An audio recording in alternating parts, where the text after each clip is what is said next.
And it's May 22nd. Hold on a second. I need to want to be able to pull up a screen here for you. There's a few things I want to show you before we begin. Yes, okay, I got it now. It disappeared. I was off for a while. First thing I want to show you is this. Actually, hold on a second. Remember, just this is not relevant, but it is relevant to what we did in a previous semester.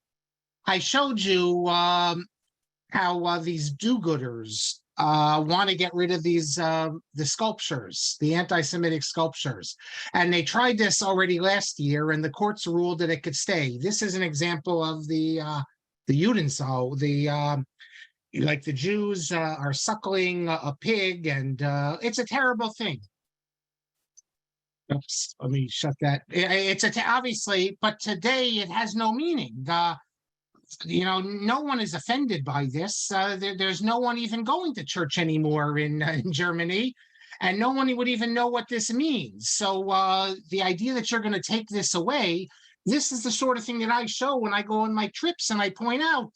I mean, I think Vienna, they have the anti-Semitic stuff. In Germany, obviously, in Prague on the Charles Bridge. And rather than take this stuff away, this should be there to show what the church was teaching. Well, although they were unsuccessful last year, they were successful in another place. That the German church is going to cover the anti-Semitic sculpture. It can't remove it because it's too difficult. It's like connected to, it would be, I guess they'd break it if they removed it. They said for structural reasons. So here's another image of that. And now you're not going to be able to see it. It's not even in the church. It's like in a building next to the church. So if we were there, we would go in and see it. And I think it's so important to see these things. And, how am I supposed to do my trips and everything when you have all these do-gooders going out there and trying to cover up history? It's bad enough in this country. People are taking down Teddy Roosevelt and Abraham Lincoln.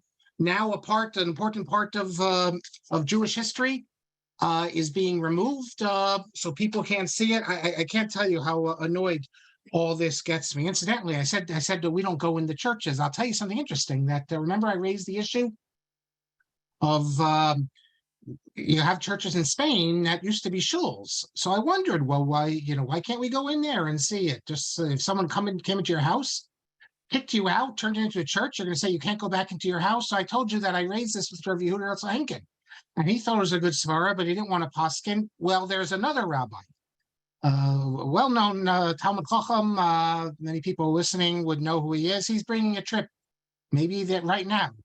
And he had the same issue, and he spoke to a leading posek, and the leading posek said, Yesh tzad l'hakel. There's room to permit, and he is taking his group inside this church, an active church, because it's a shul. And just because they came in and made it a church, so we haven't yet done that. And but I just thought that was interesting. Also, I saw in the news, well, not in the news. Where is it? Here's an article from the Times from 1962 dealing with the Brother Daniel case. I thought you'd find this interesting because it mentions that the court ruled that Brother Daniel, the court found that Brother Daniel, a member of the Order of Our Lady of Mount Carmel in Haifa, was entitled to be considered a Jew under most rabbinical laws, but not under the law of return because it's a civil law. We spoke about this. Now look what it says. This apparent paradox in the court's thinking was later challenged by the chief rabbi of Israel, Yitzhak Nisim.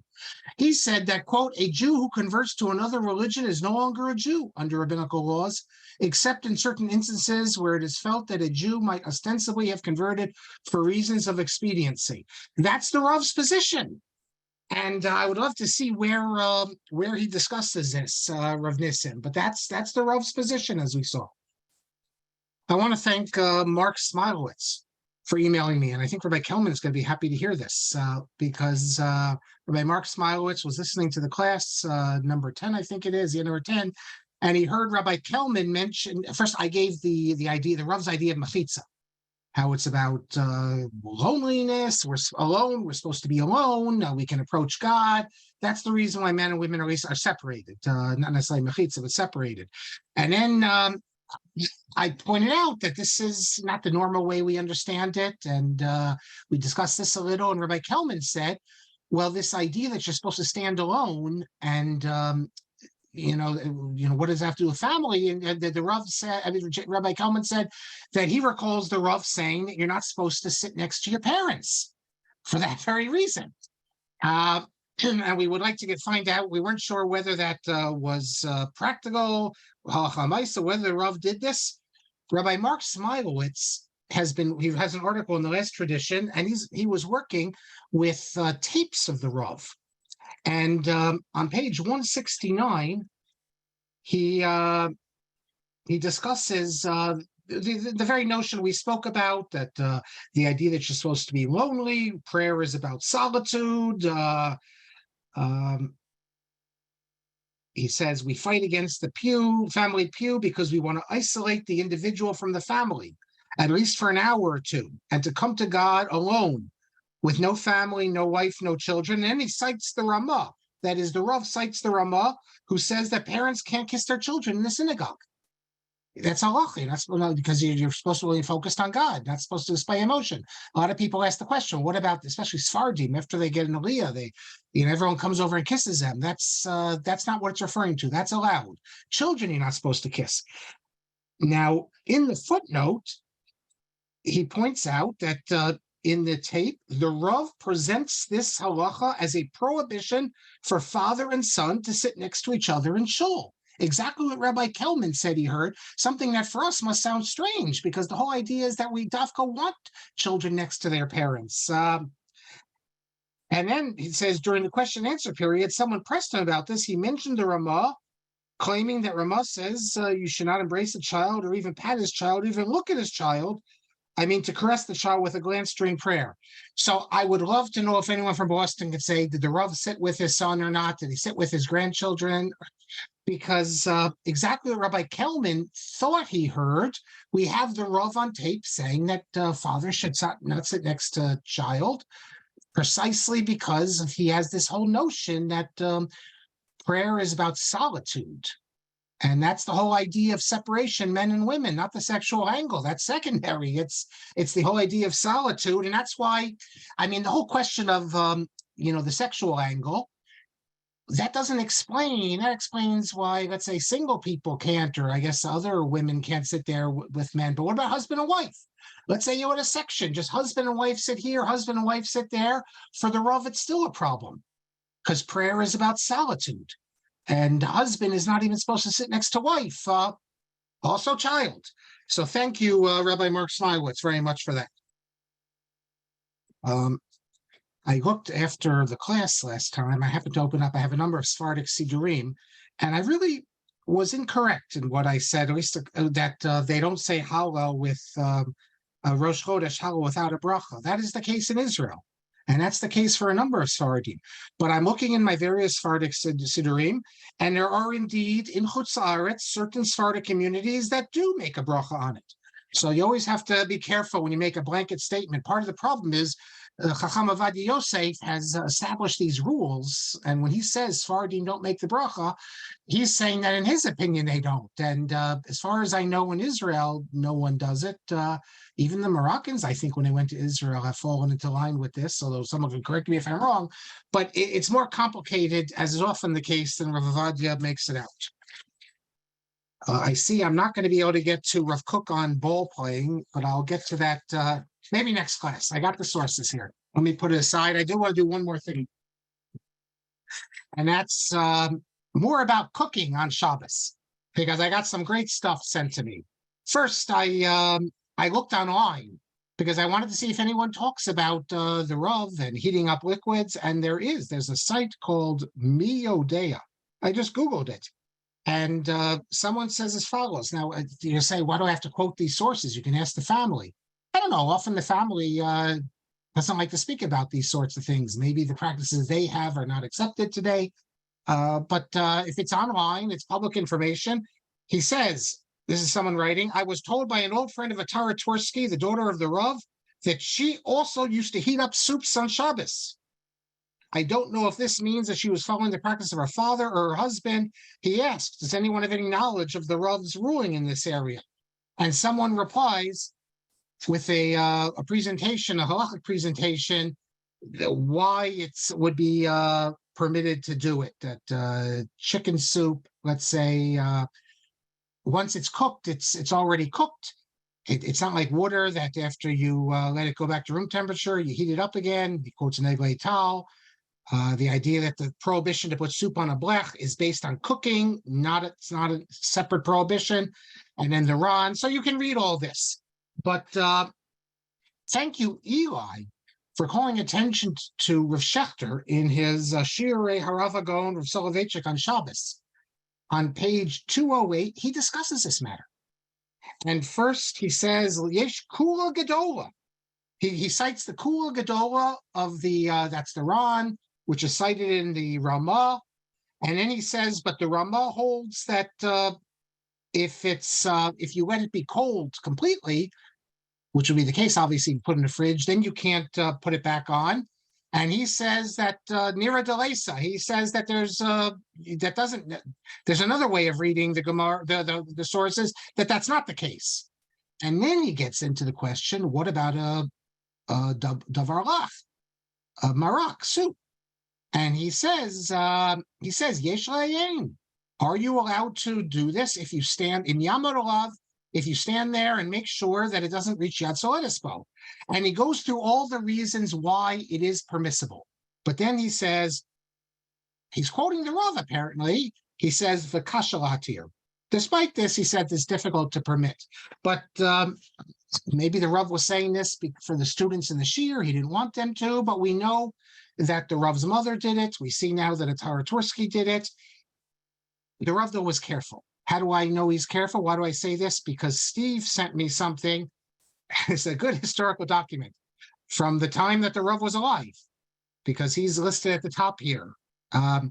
Sabbath rules for caterers at Maimonides School. Here it is. Sabbath rules for caterers at Maimonides School.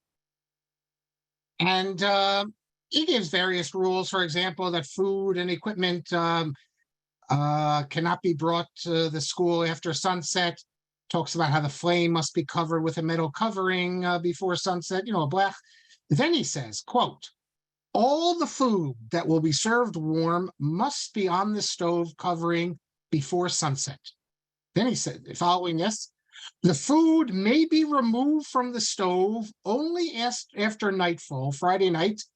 These may then be placed in a refrigerator. That's the heter we spoke about. But the Rav is not being exact here.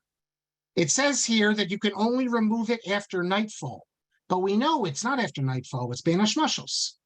So I think he's just saying this to be more careful, to make sure that they don't remove it too soon.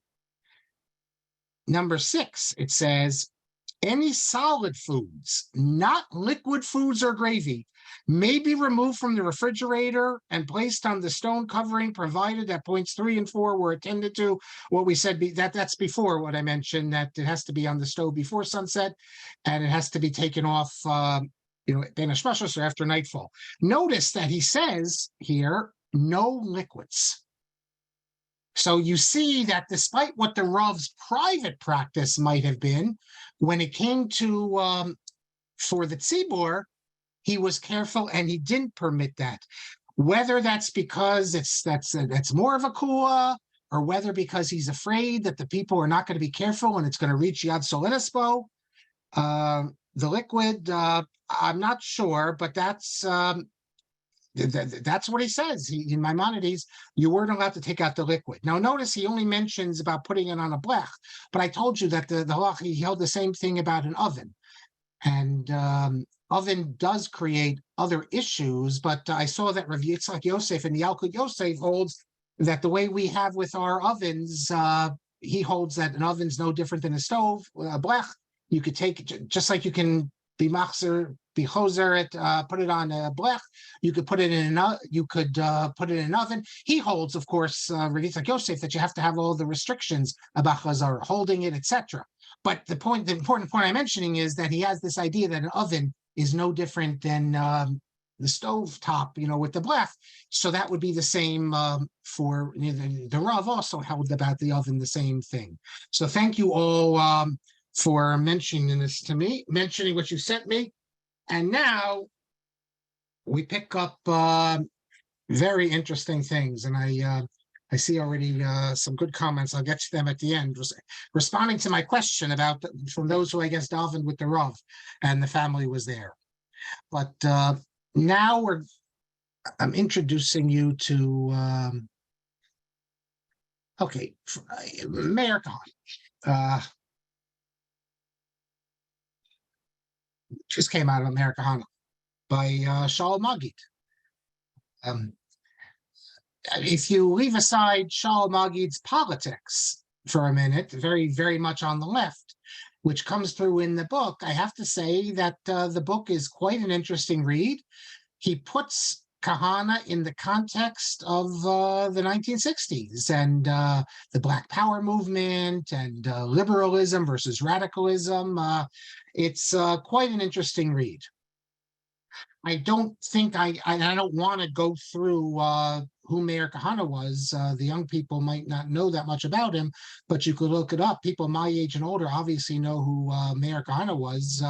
He moves to Israel in 1971, sort of giving up on America. He opened up in Israel something he called the Museum of the Potential Holocaust, and the idea was that there's going to be a Holocaust coming very soon in America. It was full of all the pictures of the anti-Semitic movements in America, the Klan. It's hard to imagine that Meir Kahane really believed this, that the Holocaust is right around the corner. But he did what he did in America. He brought Soviet Jewry, helped make it an important issue. The JDL, a lot to say about him.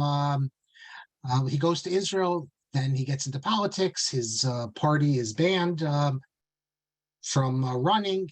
They thought he was going to get 10 seats. That was the polls. He was elected to the Knesset, then they banned him, called it a racist party, and then he's assassinated.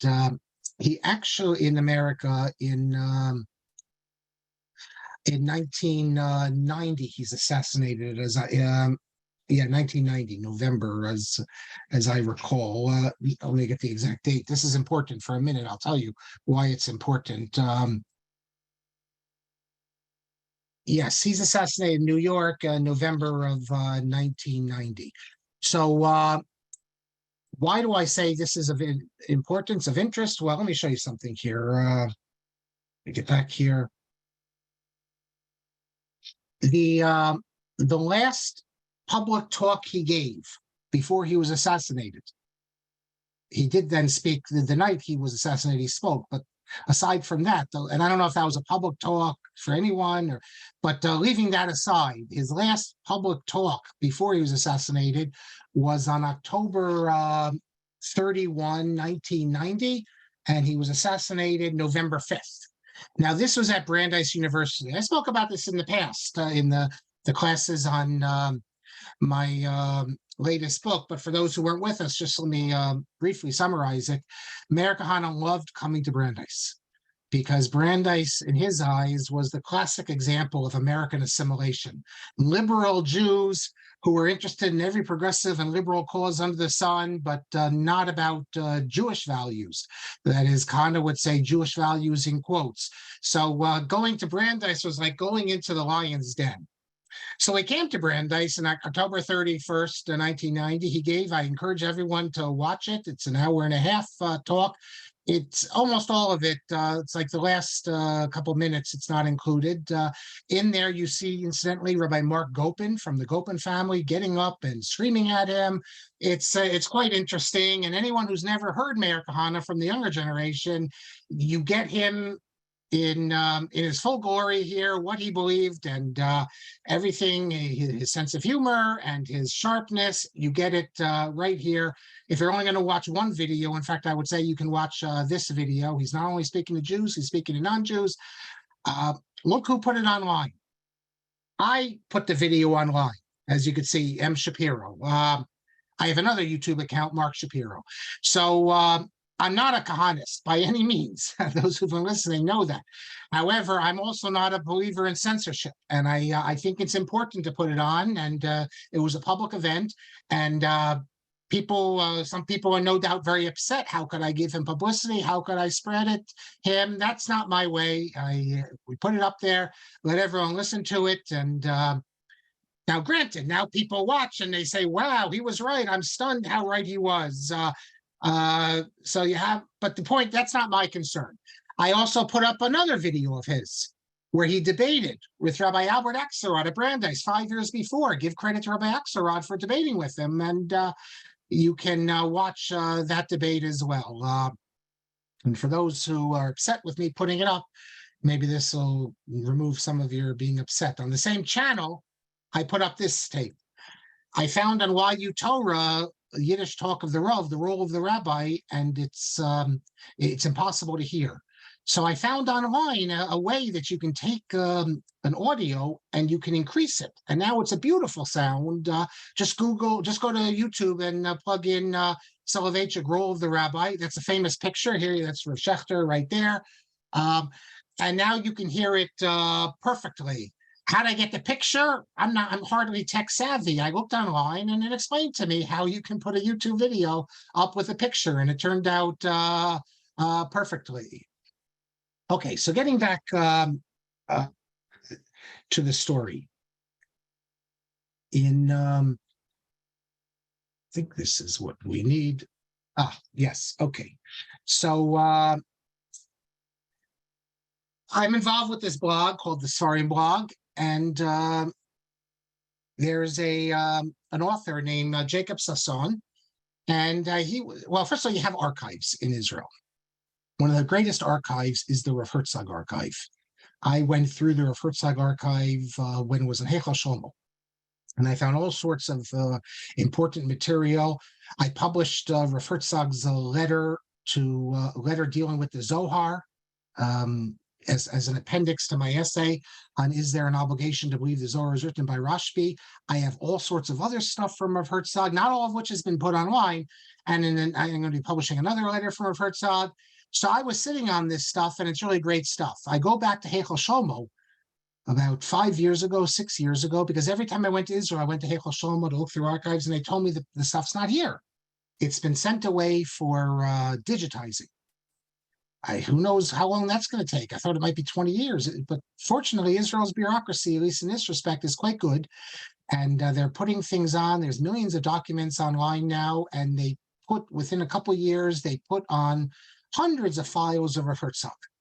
Okay, so now it's available for anyone who wants to look at it, although fortunately, some of the stuff I have hasn't been put on. I have the material, it hasn't been put on. So Jacob Sasson, he started going through it, and he published some nice pieces, 2 pieces on the Sfarim blog, 2 posts with really interesting stuff I knew about, and maybe I would have done it one day, but I never got around to it. And then he came out, he hit the jackpot. I never would have found this. I also went through the archives of Yaakov Herzog. That's where I found the transcript of the talk of Yaakov Weinberg and Yaakov Herzog, and also the audio, which now is also online. However, Jacob went on, he also went through the Chaim Herzog archives, which I never would have thought of it, because Chaim Herzog, he wasn't a religious Jew. What connection does he have to the things I'm interested in? Yaakov Herzog, his archive is full of letters of rabbis and things that are of interest to me. And Jacob hit the jackpot. Let me show you what he hit.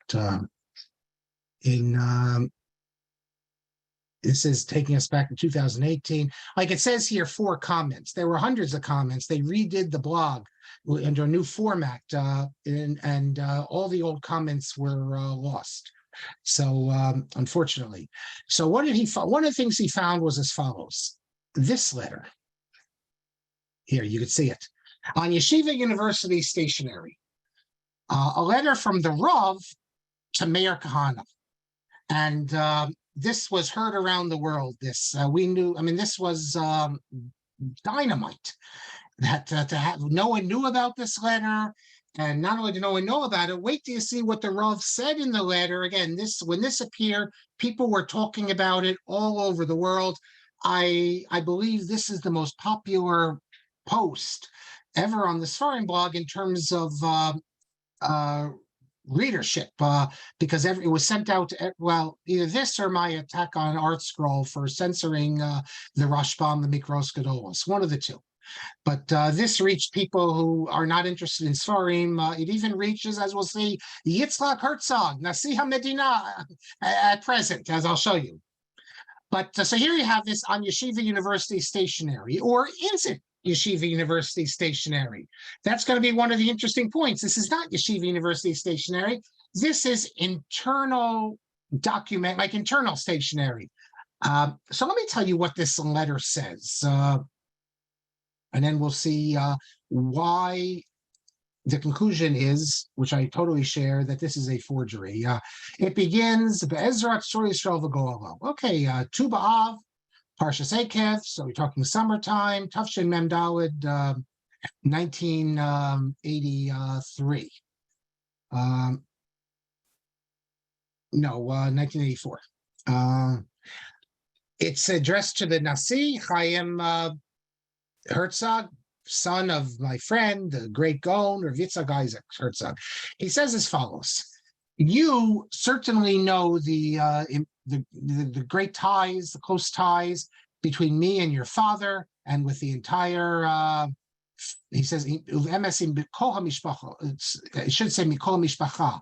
This is part of the problem. There's some, I don't know, it's called grammatical or other problems that you wonder if the Rav could have written this. And then he says, you, Chaim Herzog, you are named, Shem Kvodo is named after my grandfather. And that's true. Chaim Herzog was born just a few months after Reb Chaim died, and he's named after him. And Chaim Herzog's brother, the other son of Chief Rabbi Herzog, was named Yaakov David Herzog, named after the Ridbaz, Yaakov David Wolofsky. It's quite ironic because Yaakov David Wolofsky was the great opponent of Reb Chaim's method of learning, and no love lost. There's no love lost between Briskers and the Ridbaz. The Ridbaz attacks Reb Chaim in introduction to one of his Sfarim. And I have Edut Ne'amana that there's a student in the 1950s, early 50s, who quoted the Ridbaz, and the Rav went crazy. Don't ever quote him again. And when the student mentioned it, this is what the Rav said. I don't know if I'm supposed to quote it, but this is what he said. He said, there are some Gedolim who are always right. There are some Gedolim who are sometimes right. And there's some Gedolim who are never right. The Ridbaz was never right. And so the Rav went crazy about, so it's just ironic that in Rav Herzog's family, you have Rav Chaim and the Ridbaz. The Ridbaz taught that Rav Chaim destroyed Torah learning with his new approach to learning. If you want to see it, well, we did classes on this, but go check out the introduction to his Nimuke Ridbaz, where he doesn't mention Rav Chaim by name. He talks about the certain Rosh Yeshiva. So then he goes on, I want to speak about, I'm not writing about this. He says to President Herzog, I understand that you want to, your office, you're going to lead it with Chachma, and that you have all sorts of considerations you have to take into account. But the Rav says that something sticks in my throat, something, I have a problem. I don't understand why. As the president, when you have a new government, you invite the people to the different members of Knesset to meet with you. He says, why did you have to invite the representatives of the, he says, Nitzige Araf, Miflaga Nitzige Arafat. Why do you have to invite Arafat's people, namely the left wing, the Arab parties, whichever party he's referring to? And you did that, and then the murderers, supposedly, and yet you refuse to invite Rabbi Meir Kahane Nero Yair. So he refers to him positively. He says that you should know, President Herzog, I'm not one who's impressed by outside things. if it's of Gaiva or Koach, and you know that I don't speak on politics, only when I speak for the Mizrahi, which I have a strong connection to, because it is following its historic path of keeping all the Jewish people together, etc. He says, but now I must express myself to you very openly, as clearly as I can, that Rav Meir Kahane, who's a Ketzas Talmud Chacham, he's a little bit of a Talmud Chacham, even though he has some craziness to him. He's a Jew who's a Yirei Shamayim. He fights for Torah and Kavod Shem Shamayim and the honor of Israel. He cannot be compared to the worst among those who throw off Torah and are enemies of Israel. And I say to you, I'm saying this to you so you don't hear my opinion from others, like students of mine, and you'll doubt whether I said it. He says, if you listen to my opinion, you should invite now Kahane, because you're able to, moderate him. He has a lot of Mesiras Nefesh. You can moderate him. And I also say to you that it'll be a Kiddush Hashem. That then he says something else. He says, I'm also going to say to you, taking the permission to say to you that it'll be a great Kiddush Hashem if you are careful when you're in public to be Mekayim mitzvos. Chaim Herzog comes from a religious family, went to Yeshivas Chevron. He wasn't an Orthodox Jew. He sent his, Yitzhak Herzog, I believe, went to Ramaz. He was a traditional Jew, but he wasn't a complete Shomer Shora mitzvos. So he says, you should be careful when you're in public to be observant. In this, you'll be able to unite the people, and you'll give nachas to your parents and your grandparents who came from the Divrei Malkiel. He's descended from the Divrei Malkiel. Why the Rav would ever cite the Divrei Malkiel, who's just it's a halach authority, but what is he to mention of the Divrei Malkiel? He says, is there also a possibility that your sons and daughters will also go in the path of Torah and mitzvos? Apparently, I don't know. It's not for me to speak. I don't know if President Herzog, the current President Herzog, is a Shomer Shabbos or not. I don't know. But he says, is it possible that they will also do that? Those who know the great Kedusha of your father, who had such great talents and abilities, and also his great emunah in Zionism. It doesn't really end the sentence here, but he says, Hamevinim, I think he's just saying the people who know understand his greatness. Then he goes on that God should, grant good things for you, etc. Okay, he signs his name, Yosef Dov ben La'aba Mara, Rabbi Moshe Lichtenstein, Ish Boston, from man of Boston. Where did copies of this go to? He says to Norman Lamb, Yosef Borg. Yosef Borg was a leading Mizrahi figure in Knesset, and Harav, what's this? Harav Shetrik? It's actually Harav Strick, Michael Strick. When I went to BMT, he was head of the YU Center in Israel.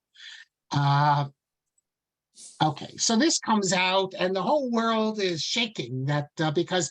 Why is it shaking? Because everyone knows the Rav's view of Kahane before this. The Rav was very opposed to Kahane. He thought he was a Chil Hashem. He thought he was not and Jews have to be edel. They have to be dignified, and he's the opposite of being dignified. And he expressed his opinion on numerous occasions that this is not the way that a Jew should conduct himself. And here, a change of opinion. So, okay, so some people said, well, this is sort of at the end where the Rav was, he only gave shir for another year, and he was very weak, and maybe people imposed on him, or maybe someone wrote it up and got him to sign it, or others said, well, he's entitled to change his mind. Notice he's not agreeing with Kahane. He's simply saying that you have to show him respect. Bring him in, and it's important, but it's still, a respectful letter. More respect than Rav Meir Kahane would have given to the Rav. because he thought that people like the Rav were simply leading the Jewish people astray with their moderate attitude. My father, when I went to Israel once with my family in 1981, 81, I believe it was. So I was a young ninth grader, and after ninth grade in high school, we saw signs up in Jerusalem um, at the Kahane at his museum, the Museum of Potential Holocaust. He spoke in English once a week. So my father and I went to it. And then afterwards, my father made an appointment to speak to him, to interview him. And he came back and had a whole interview with him. And he was thinking of doing an article on it and never wrote an article. But he asked him, what about the great rabbis? Because after all, Orthodox Jews were Meir Kahane from the Meir, big black yarmulke. Aren't you supposed to follow the Gedolim? When I was in high school, one of my rebbeim said, the problem with Kahane, he didn't say the problem with Kahane is any of his ideas. That's what he didn't say that. He said the problem with Kahane is he doesn't listen to the Gedolim. So Kahane's answer to my father was that basically the rabbis don't get it. His answer was that if you want to know how to understand the sugya, you go to the rabbis. You want to know if it's muktzah, you go to the rabbis. But in terms of leading the Jewish people, they don't get it. They're living like they're still in Warsaw or something like that. That was his approach. Okay, so this appears in what did we say it was? I think we said it was February, yes, June of 2018. Okay. In February of 2019, so let's say 7 months later, and I didn't know about this. Actually, no, I did know when this was going to, but I had no input. I'm not one of the editors. I'm just, so they'll send me things to read sometimes to see if it should go up. And after Eliezer brought, I have the most posts. So I've got some money for the blog, but it's not my blog post. In my latest post, you'll see someone claimed my response to someone. He says it's my blog. It's not my blog. I don't own it. There's nothing. I just write for it. Correction, an apology for an earlier post. A few months later, we featured a fascinating two-part post about newly discovered documents from Herzog's archive. And then it says one of them was a letter about Kahane written to President Herzog by the Rav in the summer of '84, which was surprisingly supportive of Kahane. A careful examination of the document by the family of Rav Soloveitchik reached the opposite conclusion. This letter is a crude forgery. And then it says that their conclusion was not derived because they disagree with the opinions. But no, it was because characteristics in the letter. And that's it. We apologize to our readers for posting and disseminating this false piece of information. Well, lots of comments, and not everyone accepted it. A lot of people thought that this was, they're trying to be revisionist here. Someone in the comments points out, what would happen if you found a letter from a Rosh Yeshiva, Haredi Rosh Yeshiva, who privately said that it's important to get a secular education. And then people started saying it's a forgery. All you modern Orthodox people would be outraged. Of course it's not a forgery. They're just trying to rewrite history. So the arguments and the discussions began. This led, almost a year later, Rabbi Moshe Lichtenstein, Rosh Yeshiva of Har Etzion, felt that he had to respond. As it says, it was recently brought to my attention that various readers of Sfarim have expressed skepticism regarding the determination that this letter was a forgery. So I'm going to summarize for you his points. I think they're entirely conclusive. I know the Kahanists, or some of them, refuse to accept it, but it's so obvious to me that that it's a forgery. I didn't really think about it beforehand. I assumed that maybe someone wrote it for the Rav, but it's so clear now. So let me just summarize for you what he says. And he says, enough with all the conspiracy theories. Let's present the evidence. Later, he says that even if you don't accept every single piece, when you put it together, it's clearly a crude forgery. And the first point, and this is like the only point that I noted, was the signature of the Rav. Look at the signature here. And it's written, Yosef Dov. The Rav never wrote this way. He always wrote it with a Vav. Okay, so they're going to say, well, he didn't type it up. Someone else typed it up. But but look at the signature. The signature is also Dalet Vet. Find another letter, Rabbi Moshe Lichtenstein says, where the Rav does not spell his name Dalet Vav Bet. You won't be able to find it. Second of all, the signature is clearly not the Rav. We have signatures from the Rav the same time as this. This is not the Rav's signature. So that's important. Then he goes on. So hold on. He says, look where it says here, Abba Mara. It's Abba Mari, not Abba Mara. And look how he signed. In nowhere in all the letters we have of the Rav, he only signs his name like Ben Hagona Chassid, Ramosha Salovich. He never signs it Abba Mara. Amara is wrong. He never signs Abba Mari. Where did the forger get this idea, Abba Mari? Because the Rav has a volume, 2 volumes, Shirim Lezecher Abba Mari. So the forger knew these volumes that the Rav wrote, Chidushim as his father, in Chidushim, which he mentions, in case he gave a Yurtzeh share every year. So he says Zecher Abba Mari, but he never wrote a letter this way. And furthermore, it says, look how he signs his name.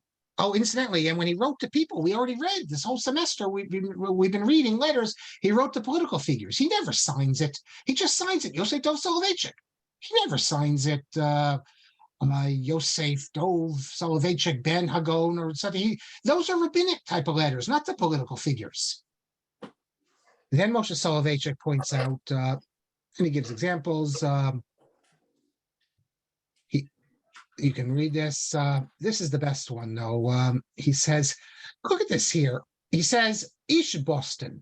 Nowhere does the Rav ever sign his name. Yosef Dov Soloveitchik, East Boston. Listen to Moshe Lichtenstein.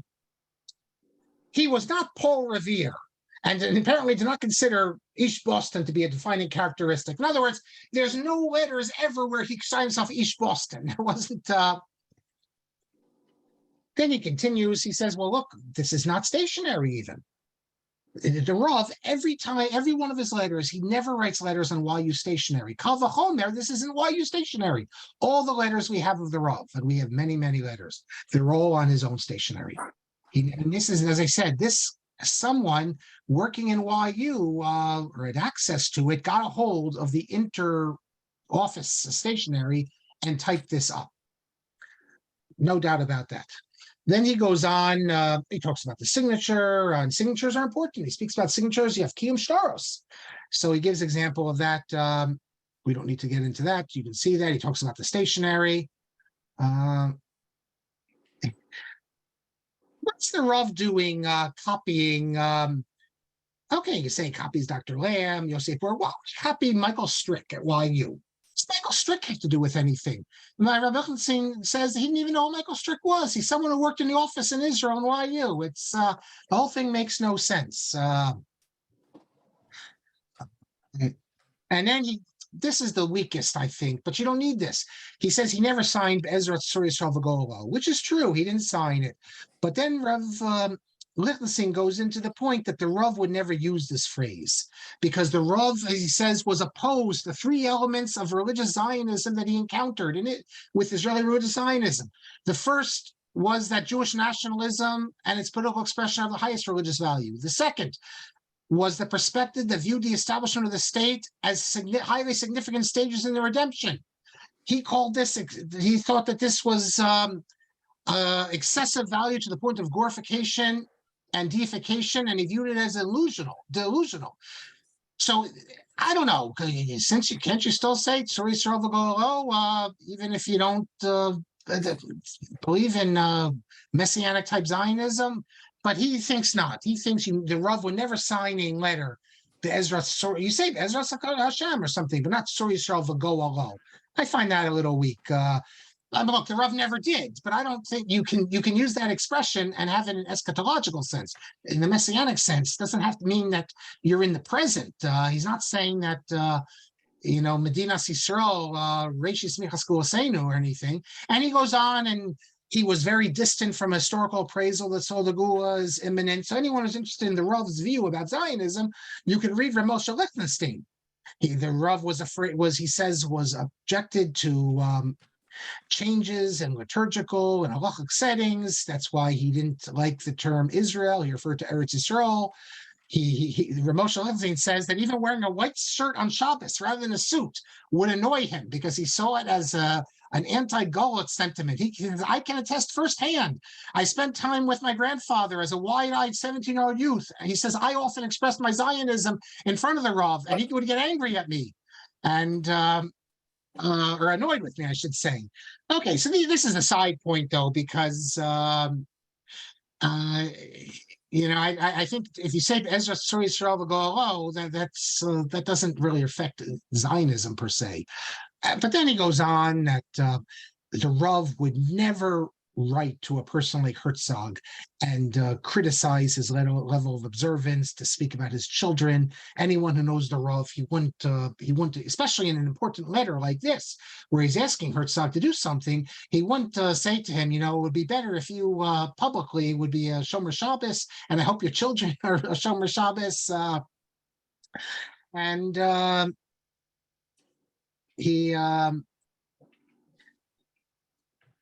He just continues the other things. He says that the Rav shared Rav Herzog's view. He cited something from Rav Herzog that Jews should never be involved in acts of revenge. Even if the Arabs do something, we don't murder, we don't shed the blood of innocent. And he goes on explaining that.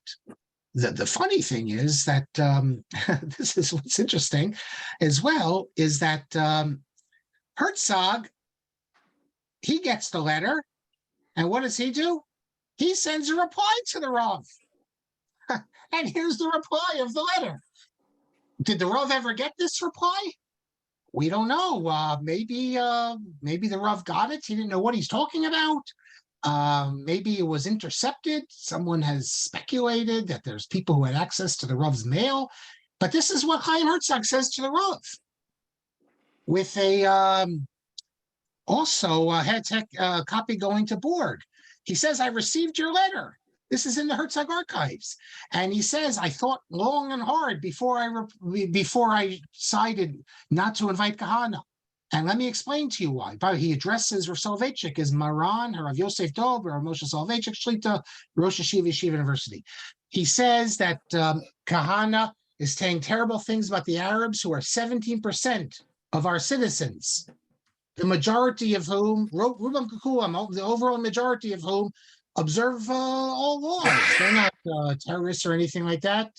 And we, Herzog says, according to my simple knowledge, we're obligated to treat them properly in accordance as Gerim and Toshavim, according to the laws of the Torah. He says, my father expanded on this in an article, which he did. Herzog wrote an article on how to treat the Miyutim, the minority communities in Israel. And he followed this path of Rav Kook on this. So how could I invite Herzog, invite Kahane, when what he says is pasul, not just mibchina enoshit, from a humanitarian and moral perspective, but from a Jewish perspective? So I couldn't do that. Second of all, what Kahane says could literally lead to issues of pikuach nefesh.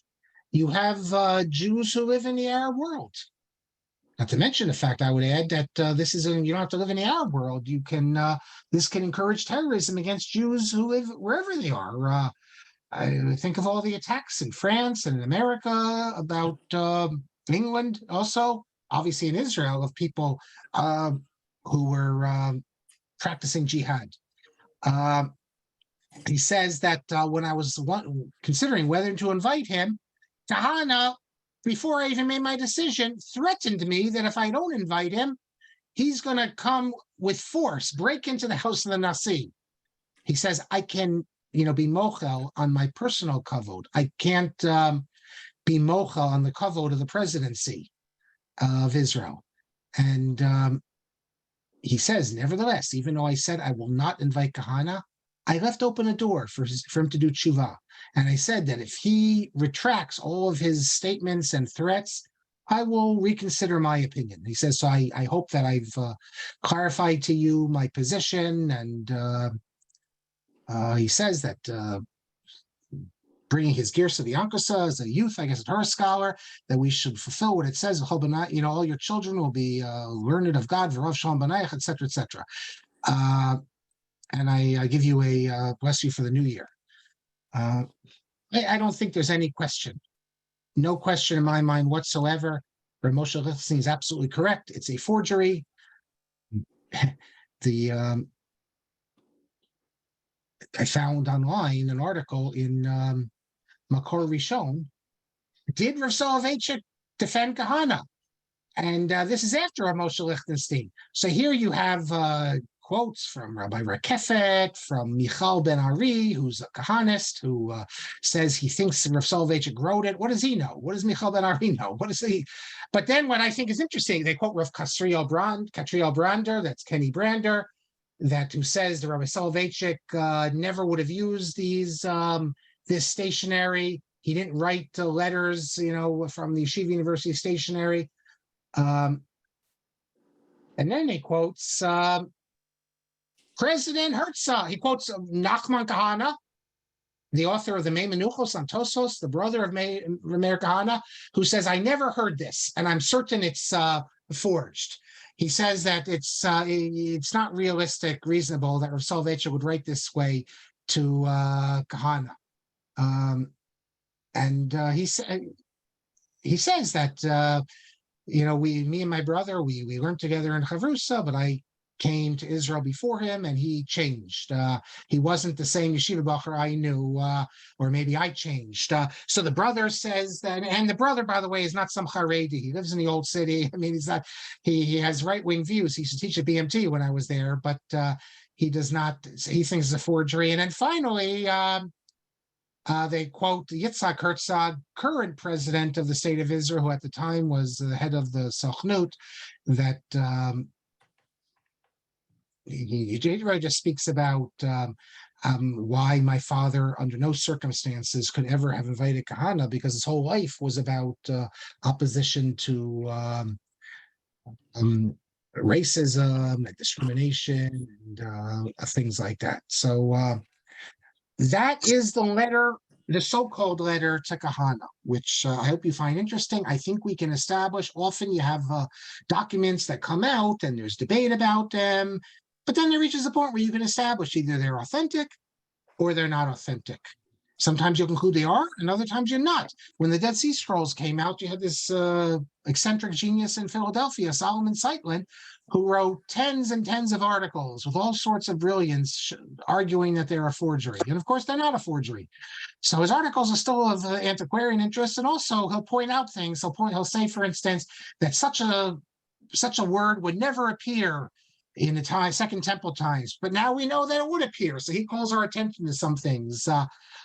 They did the carbon dating, so we know they are. But then you have examples of matters that were debated.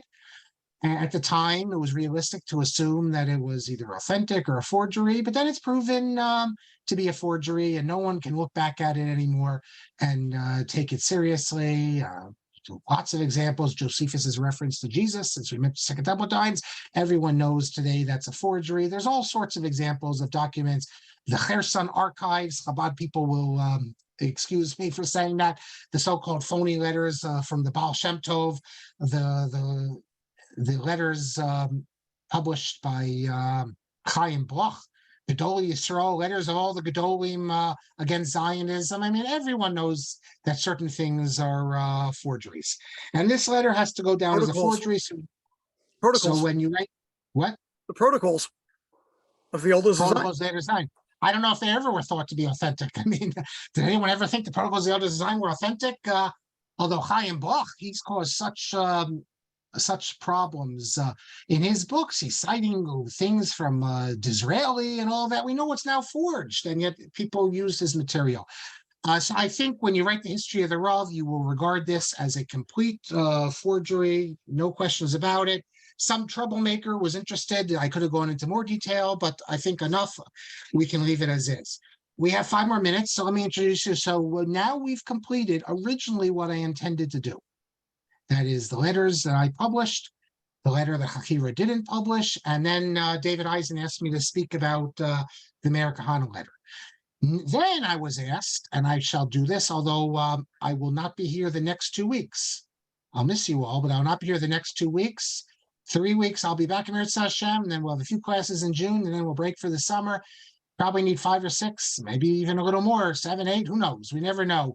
I do want to go look at not all the letters. That would be another 15 classes, but look at some of the important letters in the Helfgott book. The first one, a very interesting letter dealing with the interfaith chapel at with the Rav's view on interfaith, the chapel at Cornell. I even got the pictures of it and what that says. And then we'll move into some of the other letters. It's divided into sections, so I'll pick a couple letters from each section. What to do with foundlings? Should the Jewish community be involved with this? Girls learning Gemara, the Rav's halachic approach. To round out the pictures of the Rav as a correspondent. So we'll touch on some issues we haven't yet gotten to. There's only a couple, but we'll see a couple we haven't yet gotten to. So I will now take the questions and the comments. So Paul points out that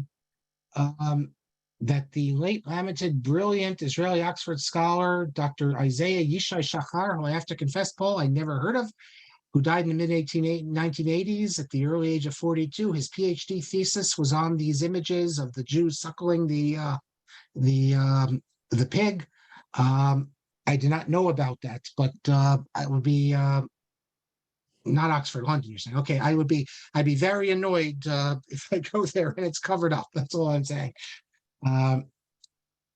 Rabbi Yellen says, Ramosha was asked why he was seen to kiss, I think it was grandchildren. He responded it was not during tefillah. I think also, look, at the end of the day, people have the Yetzer Hara. When the grandchildren come in, it's very hard not to give them a kiss. What are you going to do? Can it take a few seconds to relate something to you? Yes, hold on. Oh, yeah, actually, go write it now. And then I was just going to cite to you that Rav Yosef Adler was often cite that comment to the Rav. Is that what you're going to talk about? No, just something else you're going to find astonishing. When I was a teenager in the early 60s, we used to go to the University of Laurelton community in Southeast Queens. The Maradas was a man named Eli Romanek, nobody very famous. Was a sort of fellow who functioned as a kind of an unofficial assistant rabbi. Nobody ever heard of an assistant rabbi in those days. This guy functioned like one. Gave shiurim, the gentlest, sweetest man you'll ever meet. That man was Meir Kahane. Go figure. Okay, well, you know, you can have two sides. I spoke to him once. I guess you say he's gentle with Jews and not so gentle with others. I think something got to him that just made him very upset, very angry. Well, I mean, Showed up this living way. in New York in the 60s with the nonstop crime against Jewish communities, And especially the neighborhoods, National the Jews had Brownsville moved out. business. The National Yeah. Brownsville was naked Well- anti-Semitism. Yeah, You so also and you had the Black Panthers marching regularly outside shuls and demanding reparations, and this also triggered him quite a bit. I davened with him a number of times. yes, he mentions that. Shalom Agin mentions the Black Panthers and Black radicalism as an issue there. And I mean, that I'm a little surprised, but very impressed that Shalom Agin, knowing his politics, he lays it all out. And Black anti-Semitism was a big issue that Meir Kahane wrote about, and something that the mainstream community was afraid to touch. You had Well, Sharpton got started. issues with the schools. Well, You sure, Jewish I think that's started. teachers, the Jewish teachers, and the movement against Jewish teachers in the New York City school system. And again, the old elderly Jews who were left in areas and it wasn't safe. There's a lot to be said there. Now, someone privately texts me that the Rav did not sit with his son during davening. And his grandchildren didn't daven with him; they went elsewhere. But I guess when I don't know, when his in this, the grandchildren probably went, you're thinking of the Torskys, they probably davened to Tolner, but like when the Lichtensteins came, you have to ask Rabbi Moshe Lichtenstein. You could say we did a whole class. I'm sure some of you are friendly with him. We did a whole class on his letter. You can ask him, when he came to Boston this summer, did he sit next to his father? But here we have Edut Ne'emanah, that he didn't sit with his son during davening, which Rabbi Kelman had mentioned, that Rabbi Meir Kahane, incidentally, in Howard Beach, originally there wasn't a mechitza in that shul. There's a whole story as how he brought it in one night. He got his guys to come in and bring it in. There's a tshuva in Iras Moshe to Meir Kahane. Maybe two, but definitely one. The Bas Mitzvah tshuva. There's two Bas Mitzvah tshuvas in Iras Moshe. One of the Bas Mitzvah tshuvas in Iras Moshe from Rav Moshe Feinstein is sent to Rabbi Meir Kahane. So you can read about him also in his early years. Rakefet, in his memoir, Kahane was the head of the Bnei Akiva chapter, or the advisor, whatever they call it, that Rakefet was in. So that was also a different era. Rabbi Shudnow says, hard to believe. Mark, when I was perhaps I can just follow up on that. I heard Rabbi Rakefet say that when he put in the mechitza, apparently he got fired over that. He lost his job for putting in the mechitza overnight, if I remember correctly. And he said that had a huge impact on him. And a lot of this sort of radicalism, it made him sort of angry in a sense. So I don't know. I just remember hearing Rabbi Rakefet mention that. And he felt that had a big impact on him, which, maybe, if a young person loses a job for putting in a mechitza, and who knows. Anyways, okay, I'm sorry. Oh, look, guys, I get why the young people who often don't think in a sophisticated fashion were very drawn to him. I knew someone who was a JDL person when I was in high school. They used to march. They were allowed to march, by the way, in the Israeli Day Parade, the JDL. And it was, Yossi Klein Halevi wrote about this. Rabbi Shudnow says that when he was Hillel director at University of Miami, Meir Kahane was one of our speakers. I sat at the head table next to him. Before he went to Israel, and even after the early time when he went to Israel, but really before he started saying real strongly provocative stuff about the Arabs in Israel, he was acceptable at all sorts of events in America. And even when he went to Israel for a while, he was. When he came to Brandeis, his views were all known, but he made it clear. He said, I'm not a racist. He says, I respect the Arabs. You don't respect the Arabs. I respect the Arabs because I know that they, just like if I was in their shoes, I'd be saying what they want. Namely, they're not going to be happy with the territories, the West Bank. They have pride. They want Tel Aviv. They want Haifa. And his attitude was, I respect them. I know what they want. Only a Jew who's proud, he says, can respect an Arab and understand what proud Arab is. He would say, you liberal Jews, you don't respect them because you think they'll be satisfied with giving them a little bit of land. It shows you don't, you really have this like superiority complex. You think that they can be bought off. So that was his argument. He also, I heard him say this in person and also on tape. He insisted when people said, I think he even says in the Brandeis talk, people say that, you want to kick out the Arabs. He insisted, I will not throw one Arab out of Israel. He says, as soon as they wake up and hear that Meir Kahane is Rosh Mimshala, they'll be running out and they'll all be gone. So he said it with a smile, but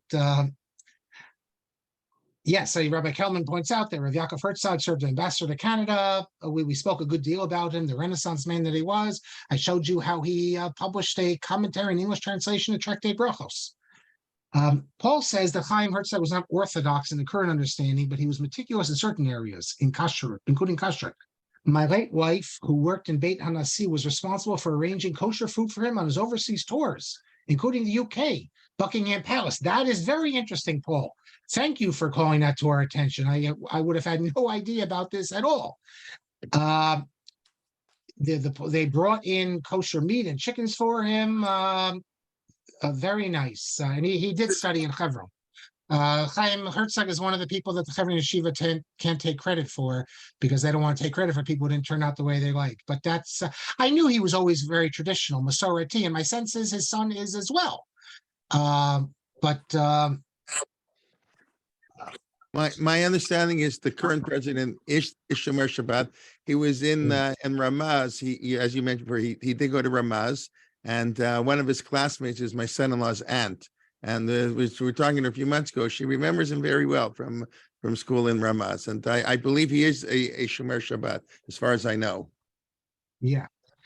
Marty says that if you watch Yossi Klein Levy's autobiographical film, which I haven't, I've read a number of his writings, you'll see that he was very afraid of a new Holocaust growing up.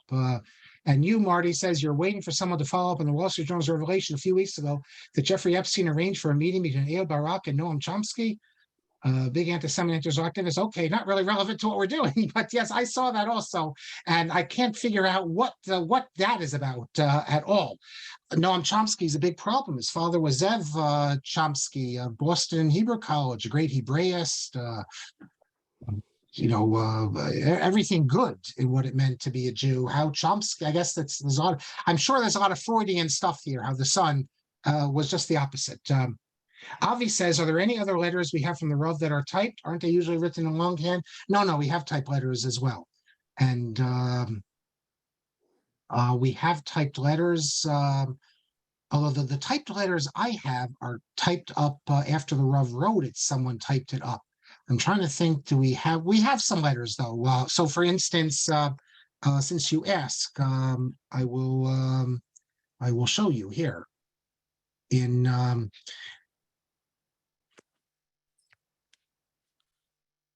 so here, for instance, is a letter that the Rav wrote at the beginning of Shir Mzecha Bamari. He had a letter there. It's actually a letter, I believe, to Twersky, thanking him for what he did in preparing the book, and then he signs it. And there aren't that many. They're very, very few, and only towards the end of his life. So it's a good question, but I don't think.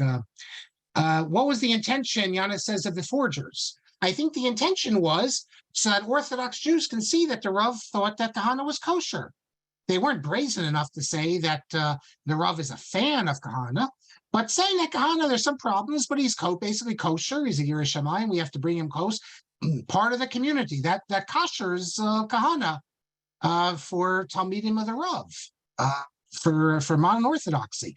If that would be successful, that I think would be a big achievement.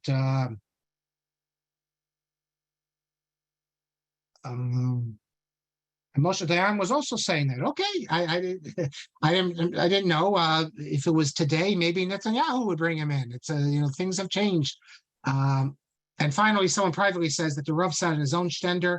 This is the front on one side. This was in Dorchester as well as in Brookline. Yeah. So if you're remembering the Rav when his son is older. So the Rav is sitting in the front. But what about when his son was 10 years old?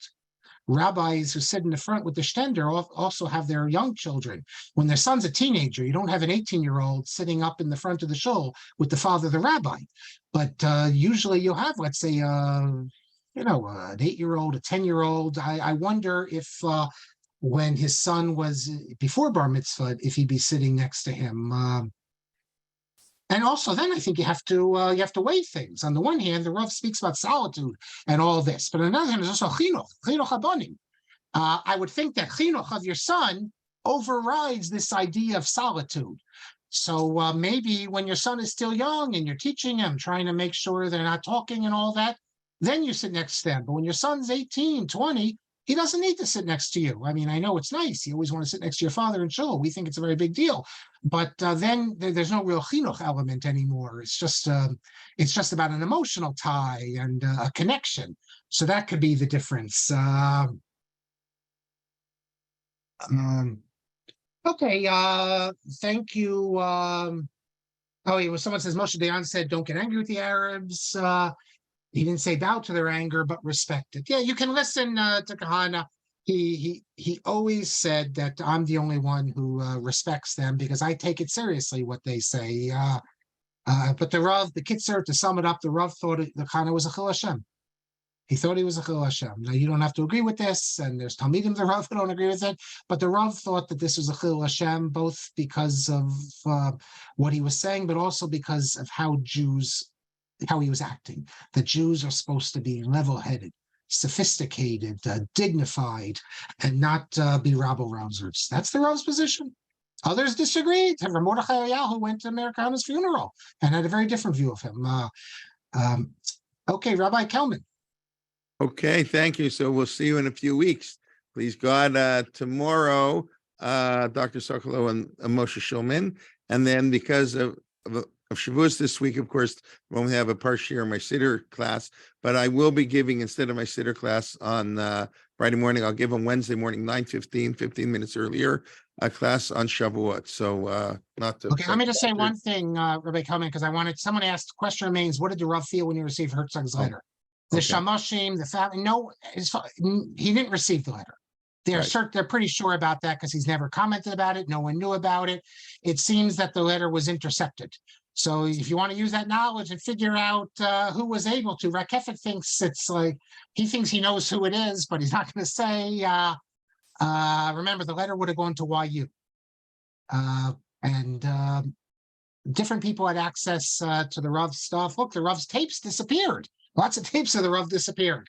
So different people had access to it, but the Rav, he never received this letter, as best we can say. Okay. Okay, thank you. All right, and I'm just going to finish up for the week. Marc will be finishing his series on the Gaonim. That'll be Wednesday at 1 p.m. Okay, hope everybody's doing well, and okay, hope to learn with you soon. As always, please invite a friend to join us, and have a wonderful week, and enjoy the rest of the holiday long weekend in Canada. Okay, fireworks. Okay, if you want to go see. Anyways, enjoy. Lila Tov, everybody. Hag Sameach to you. Very much. I'm sorry. Hag Sameach to you. I want to call it a Chag Sameach, but okay. It is Yontif this week, you know. Yeah, it's almost Yontif. Okay. All right. Yeah. Very Good good. Okay. Next week is Thank the you very American. much. So, anyways, okay. Lila Tov.